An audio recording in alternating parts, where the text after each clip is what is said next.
한 주간의 교과 7분 안의 집, 말씀 요약과 생각할 거리까지 함께 담은 7zip 교과입니다. 자, 오늘도 함께 생각해 볼 질문 준비되셨나요? 안녕하세요. 혹시 이런 질문 해보신 적 있으신가요? 하나님이 정말 우리 가까이에 계시다면 그걸 어떻게 할 수 있을까? 삶이 힘들고 외로울 때 하나님이 멀리 계신 것처럼 느껴질 때가 많잖아요. 맞습니다. 사실 고대 이스라엘 백성도 똑같이 고민을 했었어요. 광야 한가운데 어디로 가야 할지 불안해하며 살았죠. 그래서 하나님은 특별한 방법을 주셨습니다. 바로 성막이었습니다. 오늘은 성막과 모세의 부르심의 이야기를 통해서 하나님이 얼마나 간절히 우리와 함께 하시고 싶어 하셨는지를 5가지 다른 시각에서 살펴보려고 합니다. 그런데 궁금한 점이 있어요. 하나님은 어디에나 계시는데 왜 굳이 성막을 택하셨을까요? 철학적으로 보자면 하나님은 자기 제한을 통해서 인간이 이해할 수 있는 방식으로 다가오신 거예요. 인간은 추상적 진리만으로는 만족하지 못하거든요. 어떤 학자는 말하기를 하나님은 인간의 한계를 따라 구체적 상징 속에서 계시된다라고 설명을 했어요. 따라서 성막은 인간이 감각적으로 경험할 수 있도록 하나님이 자신을 맞추신 사건이었습니다. 그러고 보니까 모세가 부르심을 받을 때도 두려워서 변명만 했잖아요. 네. 그런데 하나님은 내가 너와 함께 하겠다라고 하셨죠. 심리학적으로 보면 성막과 이 약속은 안전기지와 같은 역할을 했어요. 어떤 학자 연구에 따르면 인간은 불안할 때 안전한 대상이 있어야 앞으로 나아갈 수 있다라고 말을 합니다. 이스라엘 백성에게 성막은 광야 속 심리적 안정의 기지 같은 것이었죠. 모세에게는 하나님의 임재가 두려움을 이기는 힘이었고요. 성막을 만드는 지침이 기둥의 간격, 휘장의 색깔까지 너무나 세밀하던데 그건 또 무슨 의미일까요? 바로 그 세밀함 자체가 메시지예요. 하나하나가 하나님의 구원 계획을 담은 시각적 교훈이었죠. 매일의 제사는 죄와 용서, 대속죄일은 최종적 정결을 보여주었습니다. 그리고 사회학적으로 성막은 공동체 정체성의 중심과도 같은 곳이었죠. 어떤 학자는 말하기를 종교 의례와 성소가 공동체 정체성을 강화한다라고 분석을 했어요. 성막은 단순한 예배소가 아니라 우리는 하나님의 백성이다라는 사회적 표지와도 같은 곳이었죠. 그런데 성막 같은 성소의 개념은 과연 이스라엘만의 특징이었을까요? 아닙니다. 인류학적으로 보면 모든 문화는 성소적 공간을 만들었어요. 어떤 학자는 말하기를 인간은 본능적으로 우주를 축소판으로 제한한 성소를 만들었다고 해요. 예를 들면 피라미드, 신전, 심지어 현대 스타디움도 그런 일종의 성소라고 합니다. 성막은 고대 근동 신전 전통을 계승하면서도 하나님이 이동하며 동행하신다라는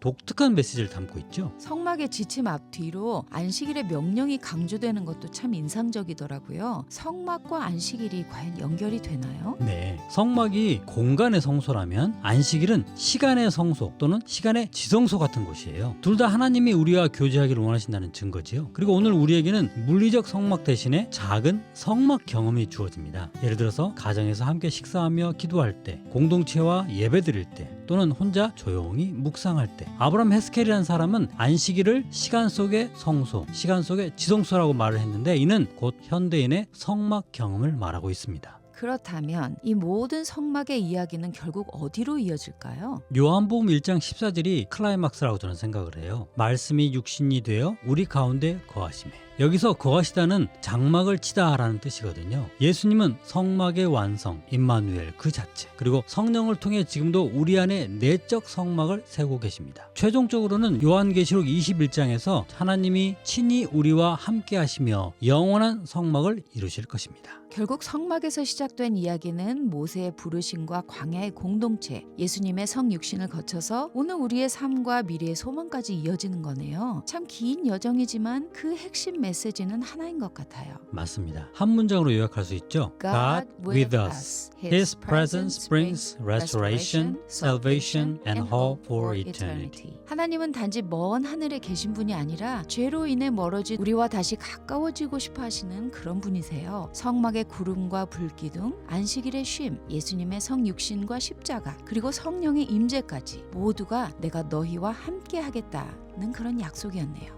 그렇습니다. 중요한 건 이 이야기가 단순히 과거에 머물러 있지 않다는 거예요. 하나님은 여전히 우리의 삶 속에서 작은 성막 경험을 허락하고 계십니다. 공동체와 드리는 예배일 수도 있고, 고난 속에서 느끼는 위로일 수도 있고, 혼자 기도하는 작은 방일 수도 있죠. 그렇다면 질문은 분명해지네요. 오늘 나는 어디에서 그분의 임재를 경험하고 있는가? 또 내 삶을 통해서 누군가가 하나님이 정말 함께 계시는구나 라고 느낄 수 있을까? 바로 그 고민이 오늘의 적용입니다. 하나님은 단순히 우리가 그분의 임재를 느끼기만 바라시는 게 아니라 우리 자신이 이 세상 속에서 살아있는 성막이 되기를 원하십니다. 우리의 말, 우리의 행동, 우리의 사랑이 다른 이들에게 하나님이 함께 하신다는 증거가 되기를 원하시는 거죠. 오늘 여러분께 간곡히 부탁드리고 싶네요. 하나님이 함께 하신다는 사실을 단지 지식으로만 머리에 담지 말고 삶으로 보여주세요. 가족에게, 친구에게, 동료에게, 또 낯선 이웃에게 하나님은 당신과 함께 하십니다 라는 메시지를 들려주는 작은 성막이 되어주세요. 그럴 때 우리는 이미 하나님 나라의 작은 조각들을 살아내고 있는 것입니다. 그리고 언젠가 요한계시록에 말하듯 새 하늘과 새 땅에서 하나님이 직접 눈물을 닦아주시며 영원히 우리와 함께 거하시는 그날을 경험하게 될 것입니다. 오늘 그 하나님을 어디에서 누구를 통해서 경험하고 계신가요? 이 질문을 마음에 품고 하루를 걸어가신다면 성막의 메시지가 단순한 옛날 이야기가 아니라 오늘을 살아가는 희망이 될 것입니다. 감사합니다.